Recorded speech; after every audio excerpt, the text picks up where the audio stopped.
Hello friends, आज हम जानेंगे वट सावित्री व्रत कब है, पूजा का सही मुहूर्त एवं पूजा विधि और वट सावित्री से जुड़ी कथा के विषय में।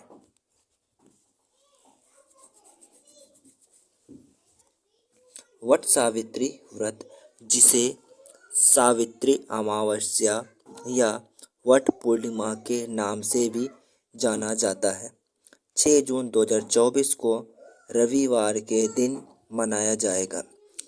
इस दिन सुहागिन महिलाएं अपने पति की दीर्घायु और सुख समृद्धि के लिए व्रत रखती है। इस त्योहार को लेकर ये मान्यता है कि इस व्रत को रखने से परिवार के लोगों को सौभाग्य का आशीर्वाद मिलता है और वैवाहिक जीवन में खुशियां आती हैं। बहुत से लोग ये भी मानते हैं कि इस व्रत का महत्व करवा चौथ के व्रत जितना होता है। इस दिन व्रत रखकर सुहागिनें वट वृक्ष की पूजा लंबी आयु, सुख समृद्धि और अखंड सौभाग्य देने के साथ ही हर तरह के कलह और संतापों का नाश करने वाली मानी जाती है। वट सावित्री व्रत पूजा मुहूर्त। वट सावित्री व्रत ज्येष्ठ मास की अमावस्या पर रखा जाता है। पंचांग के अनुसार अमावस्या की तिथि शुरुआत 5 जून की शाम को 5:54 पर हो रही है। इसका समापन 6 जून 2024 शाम 6:07 पर होगा। उदय तिथि को देखते हुए इस साल वट सावित्री व्रत 6 जून को रखा जाएगा। वहीं इस दिन पूजा के लिए शुभ मुहूर्त प्रातः 11:52 से दोपहर 12:48 पर होगा।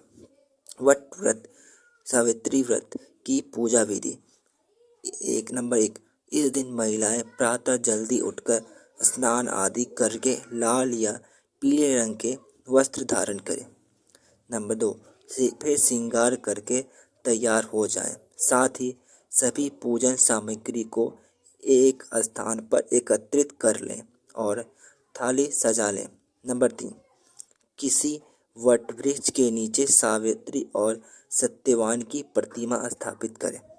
4 फिर बरगद के वृक्ष की जड़ में जल अर्पित करें और पुष्प, अक्षत, फूल, भींगा चना, गुड़ व मिठाई चढ़ाएं। 5 वट के वृक्ष पर सूत लपेटते हुए 7 बार परिक्रमा करें और अंत में प्रणाम करके परिक्रमा पूर्ण करें।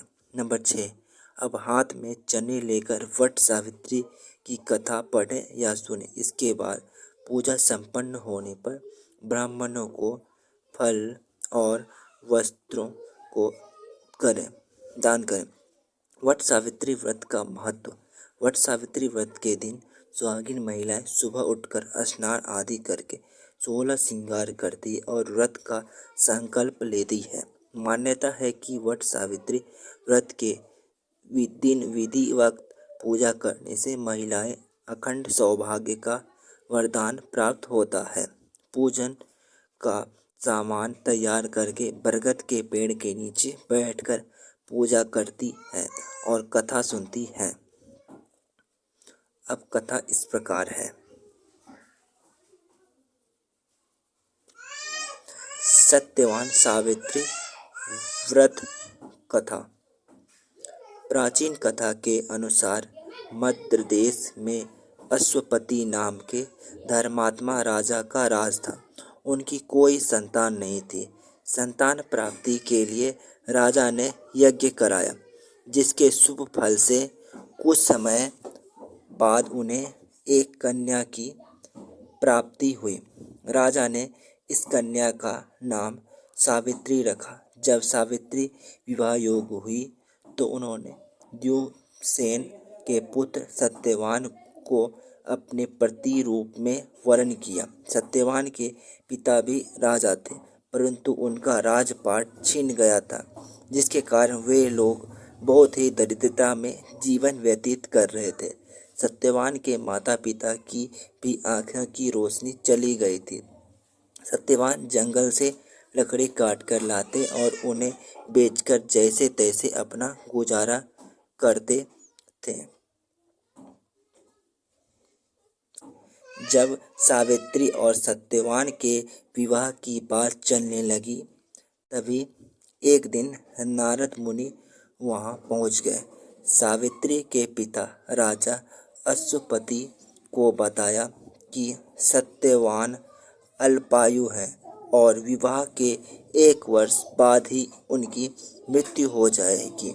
जिसके बाद सावित्री के पिता ने उन्हें समझाने के बहुत प्रयास किए, लेकिन सावित्री ने फैसला नहीं बदला।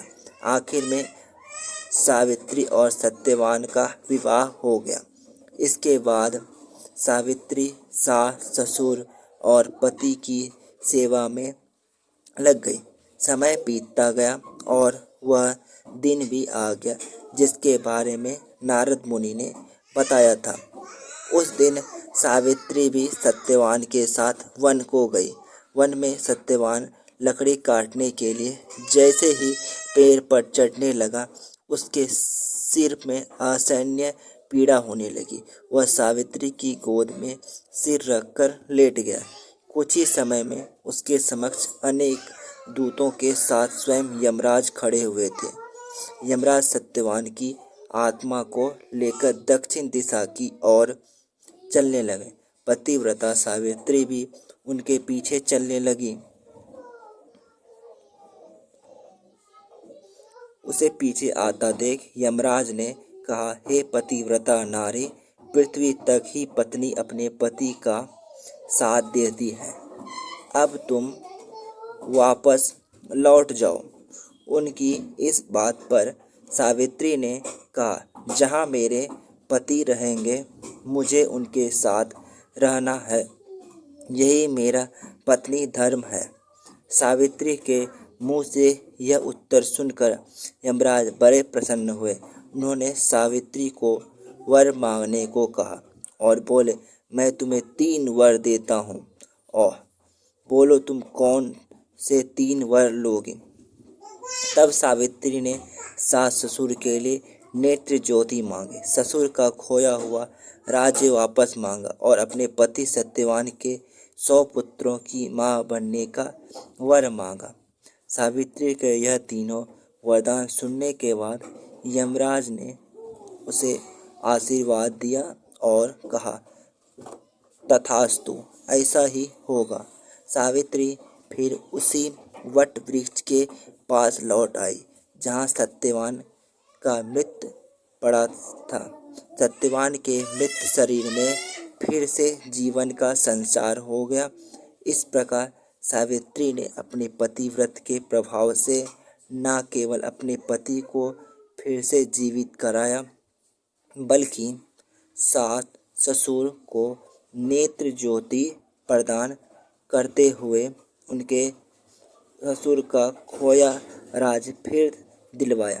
तभी से वट सावित्री अमावस्या और वट सावित्री पूर्णिमा के दिन वट वृक्ष का पूजन अर्चन करने का विधान है। यह व्रत करने से सौभाग्यवती महिलाओं की मनोकामना पूरी होती है और उनका सौभाग्य अखंड रहता है। Thanks for watching my videos. आगे ऐसे ही वीडियो देखने के लिए हमारे चैनल के साथ जुड़े रहें।